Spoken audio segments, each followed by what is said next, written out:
So glad you're here. So let's get this started because you know what we realized the key to winning is all about messaging. Our partner SwingLeft.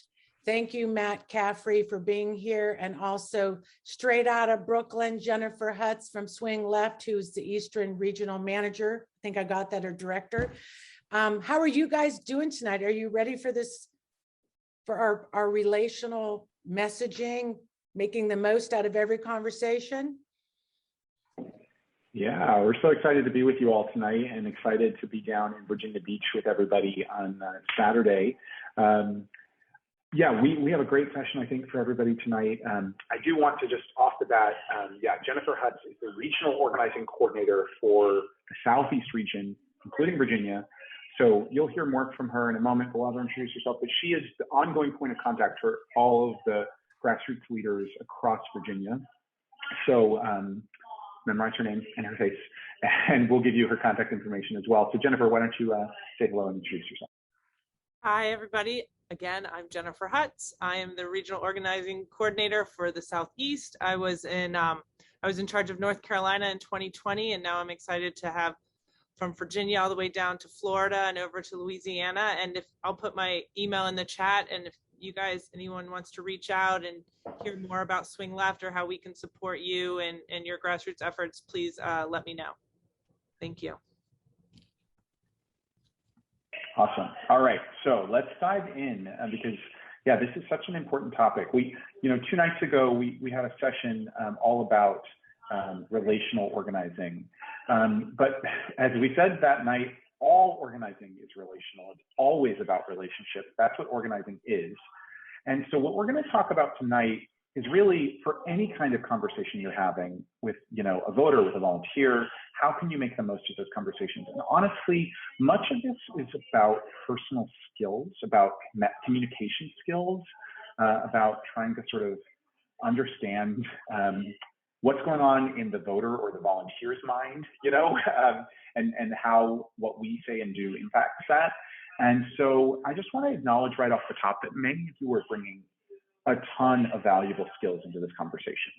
And I want to sort of give you permission to lean into this conversation with all of your personal and professional skills, ready to contribute them to the conversation. And we'll have some opportunities for you to chime in.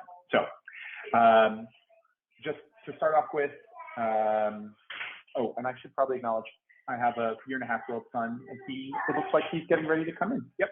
So he might be visiting with us on and off tonight. We'll see if his mom notices that he has wandered in. All right. These Zoom tips, just want to say again, you are bringing so much into this conversation. We want to honor and acknowledge that.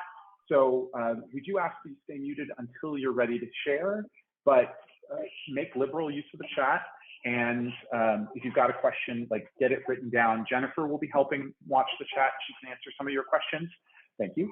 Oh, he's not happy. He wanted those headphones real bad.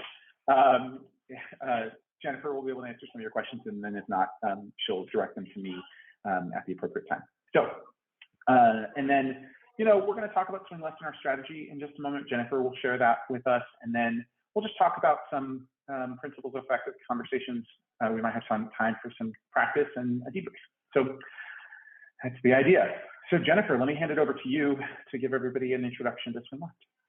Hi. Okay. So I don't know how many of you are familiar with SwingLeft, but SwingLeft is, and I'll read what this says actually tonight. SwingLeft is building a lasting culture of grassroots participation in winning elections for the left by making it as easy as possible for anyone to have the maximum impact on elections that determine the balance of power in our country, which basically means we want to help you and your volunteers do the most effective things in the most important races so that we can actually make a difference. So it's very database, it's very specific, and ultimately we hope it works to really change the balance of power.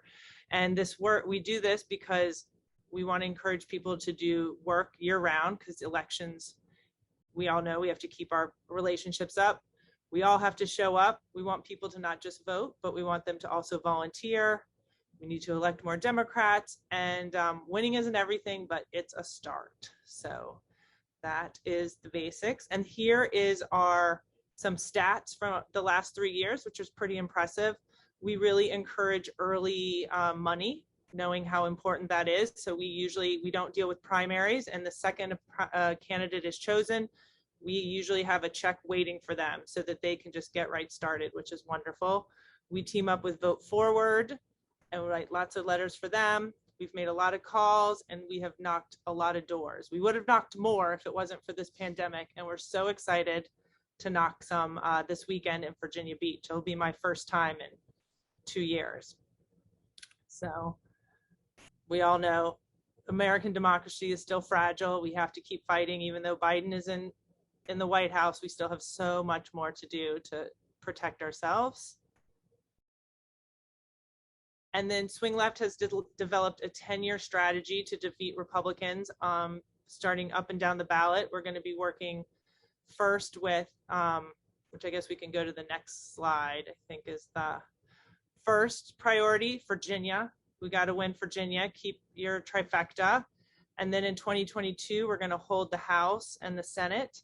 And then from there forward, we're going to really work with states and electing their state level governments. And even we are starting to work with gubernatorial races.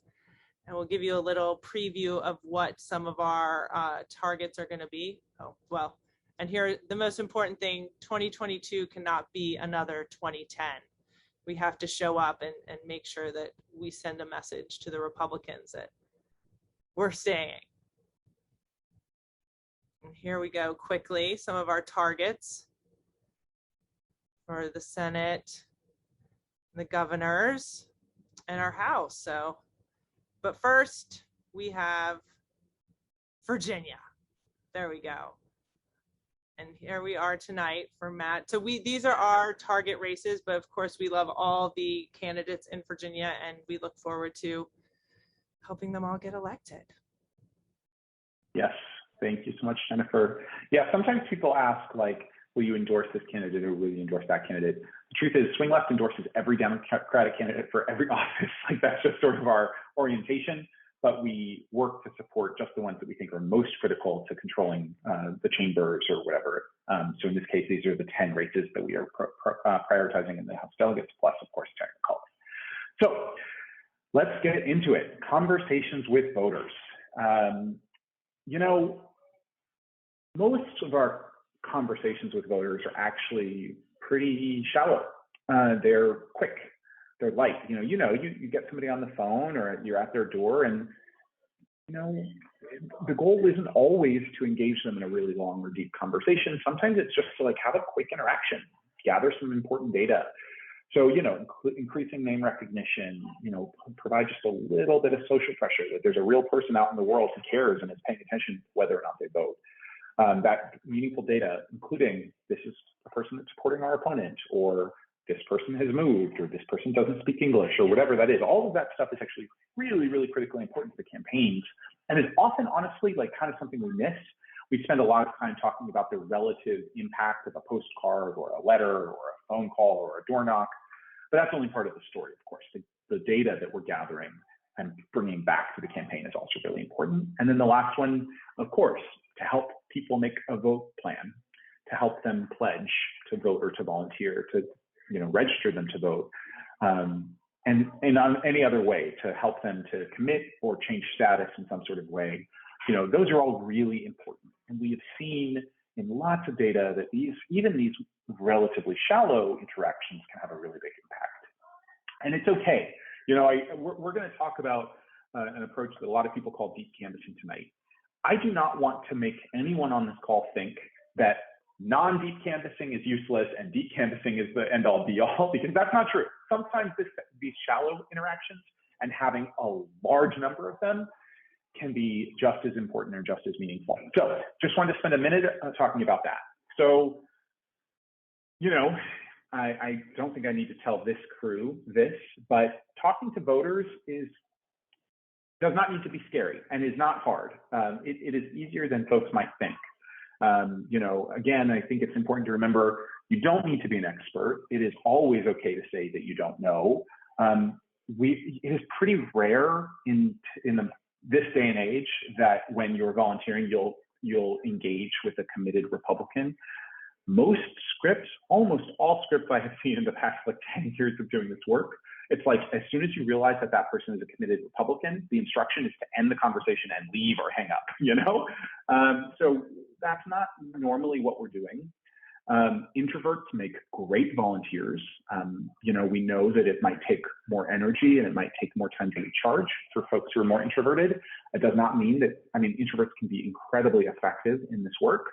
And again, most conversations will be short but useful. That's a really important point before we get into more of the deep canvassing stuff. So a few tips for all kinds of voter contact, but especially these like shallow or briefer interactions. I think it's important to practice however you're going to introduce yourself and make sure that it's fluid. You know, put the script in your own words, make sure you're comfortable moving through it. You understand what are the really critical pieces you must always hit, even if the person's in a hurry. Where do you want to like allow them to gracefully end the conversation a little earlier than we might hope. Be warm and friendly always, even when folks are rude. That can be really hard, but you know, make it a positive interaction any way you can. And try not to speak negatively about our opponents. That doesn't mean you can't provide contrast. For our folks believe this and they believe that, and you know, it seems like you better fit what our folks believe. But yeah, it's not always helpful. Of course, we can respect a voter, or we should respect a voter's time. If they can't talk, you know, we can make sure another volunteer goes out and talks to them. And then I think expectation setting is really important here too, right? Like in any kind of outreach, you know, in canvassing, maybe 10 to 20% response rate is about what we'd expect, that of the doors you knock on, 10 to 20%, you'll have a conversation with the person that you're looking for. With phone calls, as folks know, this can be significantly lower, in some cases like 1%. So it's important to have the right expectations. Ultimately, as this says, these races we're talking about, the races that determine, you know, who's going to control the House of Delegates next year, who's going to control Congress in 2 years, these things have a tendency to come down to super narrow margins, the critical races. I mean, if you think about the races that put Biden into the White House, those are tiny field margins that, you know, thousands and tens of thousands of volunteers all having these conversations can make a massive, very meaningful difference. So, all right, so to just start us off, let's start with this basic truth. Persuasion is hard. And not just that, but you are weird. You wouldn't be on this call if you weren't. The vast majority of the people that we're going to engage with do not pay as much attention to politics as we do. They do not understand all the ins and outs the same way that you all do.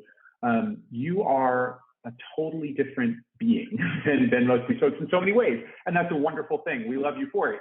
But I think it's a really important thing to start with that understanding before you go into these persuasion conversations, because it helps you kind of put yourself in the headspace of the voters that we're talking to. Of course, it's a spectrum. You know, different conversations are going to be different levels of persuasion-y. You know, you're going to have people who've got democratic values most of the time. Maybe they've got some inconsistencies, like the electorate's way less consistent than I think we generally think it is, in terms of like issues and different positions that folks hold. But one of the things that's a really important point here is that sometimes it's not only Republicans or independents or moderates that we need to persuade. There are a lot of our base voters, you know, people who are really with us on every issue, who need to be persuaded that their vote counts, that it is meaningful whether or not they vote, that it is worth turning out, that Democrats care about them and their issues. They might agree with us on everything, but still need to be persuaded. And so that's part of why this conversation, I think, is really important. Okay, so question, and I'd love for folks to type something in the chat or let me know if you want to come off mute. When was the last time that you changed your mind about something that really mattered to you?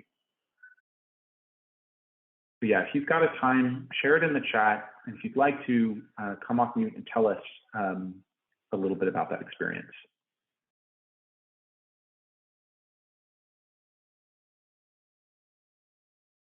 Catherine, it looks like you might have had something. I'm just thinking really hard. That's what you're saying. That's a really interesting question, especially when you're something that matters to you, right? Yeah. So I have my deep thinking hat on, Matt. That's what you see. I know it doesn't happen a lot. Again, persuasion is hard. Let's see if somebody has an example. We'll give you a few more seconds to think about it.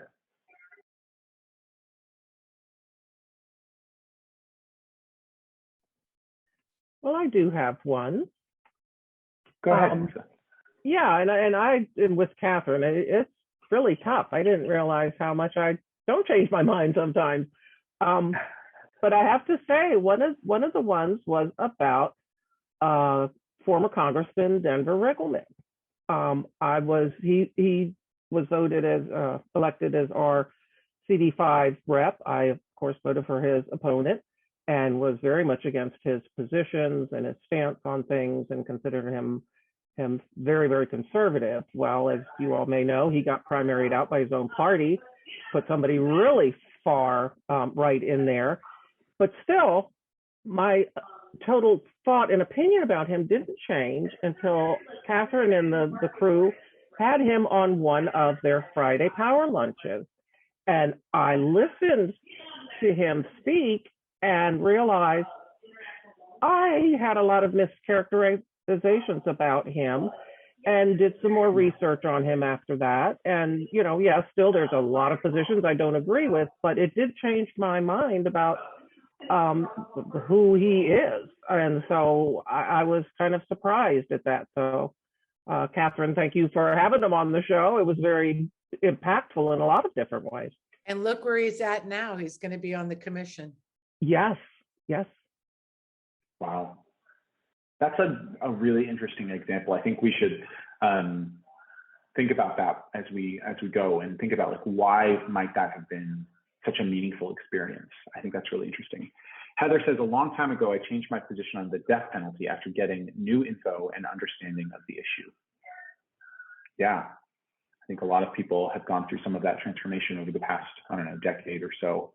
Heather, is there a particular data point or piece that was particularly persuasive, or was there a moment where that understanding crystallized for you? Yeah, now that you mention it, can you hear me okay? Yeah. Okay, now that you mention it, I do remember part of it being a conversation with my dad, who was against the death penalty for, there's so many reasons. But, the death penalty isn't a great policy. And we could debate that issue here, but I just over the years really solidified my opposition to the death penalty. But when I was younger, a lot more just eye for an eye attitude, and I think society's changing on that issue as well. So. Yeah, I think you're right. Thank you very much for sharing that, Heather. I want to point out one connection between the last two examples. In one, a trusted network was somewhat of a validator. It gave an opportunity for someone to share more personally and for folks to engage more meaningfully with a person, and that changed Melissa's general impressions of him. Maybe not, it didn't completely turn her 180. It's not like she suddenly agreed with his stances on, I'm guessing, abortion or whatever, but it did kind of allow you to see him in a particularly different light because of the validation of an already trusted source. And then Heather, in your example, you mentioned it's a conversation with your dad. So it's a personal connection, somebody that creates a space where you can maybe be more vulnerable or be more open to different perspectives. So I think now we all know that sometimes family can be exactly the opposite, right? Sometimes family connections can actually, be adversarial or, jealousy or whatever. I mean, there's all sorts of things in family situations that maybe not always families are affected, but I think those are two really interesting examples of some of the dynamics that are at play when persuasion happens. So let's keep going though. So the advantages of deeper conversations with voters. So one, the effects can sometimes be very dramatic. We'll put a little asterisk on that in a moment. The effects can be longer lasting. than more shallow interactions. They can penetrate in a saturated environment. What this slide is referring to there is like when there are wall-to-wall TV ads and the radio is nothing but candidate ads and mail is nothing and people are getting phone calls and all this stuff. A deeper, more engaged conversation can cut through that noise more effectively than a more shallow conversation. And then you can sometimes develop an unlikely ally, somebody who people would not expect to agree with you. You can bring them over. So the kind of asterisk on the dramatic effects, and it's related to the lasting effects, is that yes, deeper conversations last longer and have more dramatic impact. That said, all political communications have diminishing effects over time. So there have been some really persuasive studies that like within 6 to 8 weeks, any conversation, the effects dissipate fully to the point where like you can't find them in the survey results following an interaction. But I think there's an argument here for that means it's not a one-time deep conversation, but it's a deep conversation that leads to ongoing engagement. And that I think is a potential solution. So let's go to the next slide here. So a deep conversation is a candid, two-way conversation in which a volunteer asks a voter to share their own emotionally significant experiences and reflect on them aloud. So it really does require, you're not having a deep conversation with a voter if the voter isn't spending a significant amount of that time talking, right? That's an important point. So I think this definition will help us. And our goal, again, to clarify it even more, is to uncover real lived experiences with emotional weight. So to do that, we're going to have a sandwich. Come back to that. We're gonna have a sandwich. So first key skill, non-judgment. This is really hard, and a helper skill is curiosity, being curious about the other person, being curious about why they feel or think the way that they do, and trying not to engage as like a, you feel this way and therefore you are a bad person, but instead, yes, but instead, I'm interested in this person, how they developed to this position, to this feeling, and I'm going to engage with them without making value judgments about them for this position, right? This is hard and will require practice. It's just like, it's not something that I think all of us can just like wander up to a canvassing staging location, grab our packets and immediately be good at, even after tonight's conversation. But I do think this is a really critical first step to being able to deeply engage a voter in a meaningful way. And hopefully they bring some of this to the conversation as well, but we'll see. I think we use like a rating scale. You can kind of get a sense of like, where are they in terms of my issue, in terms of my candidate? And I think it's important to kind of assess that early on in the conversation, helps you orient yourself. And you can sometimes, I'm not a believer that you should ask people to put themselves on the number scale themselves. I think you should have the number scale in mind as you're having the conversation and you associate the number with it. But this is a very important step.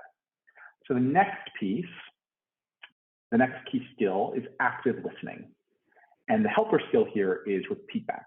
So actually, I'll share with this skill, my wife and I went through pre-Cana, which is like a Catholic wedding thing. Before you get married, you have to like go through, anyway, it's a thing. But some of it was weird. My wife isn't Catholic, so that part kind of made it weird. And there were other weird parts about it, but some parts were actually really great and valuable. And they trained us on this skill. And I think it's kind of interesting that, pre-Cana is about having a good relationship with your spouse for life, and active listening is a really key part of doing that. So the same way in which we would invest that emotional energy into really hearing and understanding our spouse, I think it's important to do the same thing for the people we're having conversations with. And the repeat back is literally part of it. So for us, it was literally like when we were having an intense conversation, what they trained us to do is literally repeat back exactly what our partner said. What I hear you saying is, and then every key point of what they said as verbatim as you can say it. And we all have probably heard that an important part of a canvassing conversation is to validate a person's feelings. They're far more available to us to engage with us meaningfully if they feel validated from the beginning. So even if what they're saying is not anything at all that we agree with, if we can validate them by repeating it back and saying, I understand that you feel this way, or this is your perspective, it can be really helpful. And the other thing about it is we can't engage with the way they feel now in order to try to move them to where we want them to be if we don't understand it. And all too often when we're listening to people, we're all guilty of this, I certainly am, you start formulating your own response while they're still talking. So you're not really deeply engaging with what they're saying and how to address it. So yes, I mean, I think it's a really important thing to just try to be fully tuned in to what they're saying. And again, keeping that first skill of non-judgment in mind, actively listening, repeating back, validating, starting off with that connection that will eventually be really helpful. Next, vulnerability, story sharing.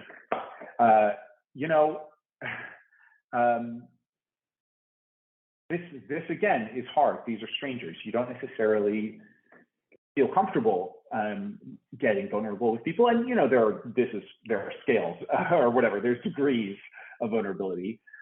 But if you can try and share your personal experiences at the level of values, so not political positions, but like, I care about this for this reason, and here's a story connecting the issue to that value, some personal story, it can be really much more effective. Again, you've started off by validating, right? By meeting people where they are, by making sure they feel heard.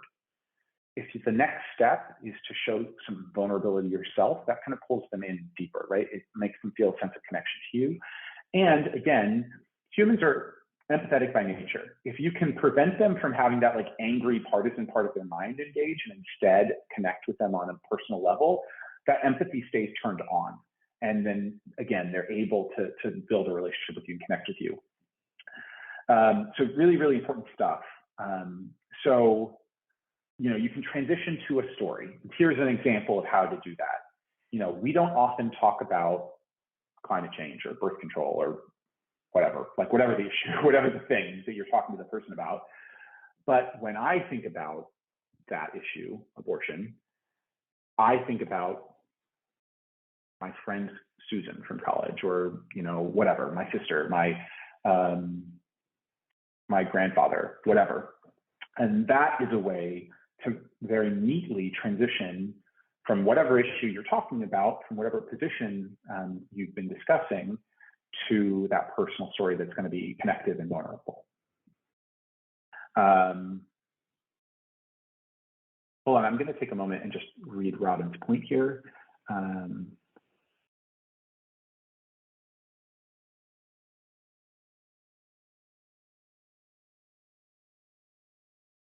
I love that. Robin, do you want to come off mute and share a little bit about that experience? Okay, but it happened, it was to a point you made quite a bit earlier. Okay. So I'm gonna, for some reason, it's not letting me spotlight myself. Let me spotlight you. Okay, Catherine, can you spotlight me? Okay. Yeah. So a while ago, my husband was at NATO, and he was sitting on a committee at NATO, and they had been at that committee really late the night before. And they don't usually, committees don't usually meet till the wee hours of the morning. And primarily because public transportation doesn't run. So I had to go pick him up in the middle of the night for this meeting. And the next day I was at NATO, and I ran into his German colleague. And I made a comment about how late they were. And he pretty much stopped me in my tracks because he looked at me and he said, Robin, I will be at that meeting all night long, because as long as we're talking, we're not shooting at each other. And it really showed me the power of diplomacy in that one statement. Because he's right. If you don't shoot at your friends. And here. Yeah. I love that. And I think, yes, I think that connects so well to like listening and being vulnerable and being empathetic and all of those points that we talked about so far. So the next key skill, pro tip for connecting values and lived experiences. So this is again a really useful transition statement. It sounds like you really care about. Do you remember a time when that crystallized for you? So again, what we're trying to do in this conversation, right? So here we've just told a story. We have we have related, we have validated, we have connected, we have tried to suspend judgment. We've told our story, trying to elicit some empathy, trying to build a relationship. We give them an opportunity to respond. And hopefully, this is a natural thing. If you talk about a personal experience that connects to the issue, that's something you really care about, the hope and what often happens, right, is that they will then share some sort of empathetic response, some sort of I value that too kind of a statement, or I understand where you're coming from, or some sort of value. This transition here, it sounds like you really care about that shared value. Do you remember a time when that crystallized for you? That gives you an opportunity to say, or it gives them an opportunity to then say aloud, whatever emotional connection they have to that issue. So I think this is where the kind of magic happens, where you actually get them to share their connection to the issue, to the value. So again, putting it all together, going back to our sandwich metaphor, the first thing we do is we have that introduction and that first rating of where they stand on the position. You share your story, maybe you educate them, you connect with them, maybe you can kind of get to that point where you're asking them to share their personal experience where their shared value crystallized. And then you do a second rating. We see if we've moved them over the course of the conversation. So, hey, we talked about this before. How do you feel about it now? Maybe you have some sort of ask. Now that they take this position, it's like, well, great. Will you pledge to support our candidate, or will you do X, Y, Z? And then again, you make sure you have any of that data collection that you need. So their email address or their phone number, maybe you're asking them to volunteer, whatever it might be. So that is the process. That's the sandwich for a deeper form of canvassing. Now, again, I want to go back to what we said at the beginning. Both forms of canvassing are really important. I am not bashing, election day GOTV canvassing. It's really important and effective. This is a deeper form of canvassing that can be really meaningful. And actually in this, there are elements of what a successful one-on-one conversation, for example, with a new volunteer might look like. So this is a skill that can, there's a reason that we call the session, what was the exact phrase? Effective conversation, or whatever, making the most of every conversation, because these skills are really useful across a lot of different kinds of conversations. So to that point, you can use these skills, of course, at the door. That's kind of where we are all imagining when we're having this training. You can use them on the phone. It is possible. I know that it's harder to keep people on the phone for longer periods of time, but I think done well, you can do that. Of course, in your casual conversations, the parenthetical, what's the word I'm looking for? Anyway, the hypothetical, that's not it. But anyway, water cooler conversations, proverbial, that's it. And, we don't have water coolers a lot of times, but, on Slack, if you work from home or whatever, there are these casual acquaintance conversations that kind of happen. You can use these skills. Of course, in one-on-one conversations with volunteers, as I just mentioned, and even in group meetings, this is something that can happen one-to-many rather than one-to-one. I would love to hear your thoughts about all of this. What is your biggest takeaway, and what outstanding questions do you all have? So at this point, I just want, that's the end of our curriculum for this evening. We come to an ending. Of course, we're not completely done because we have this weekend. Thank you to Matt and Jennifer for tonight.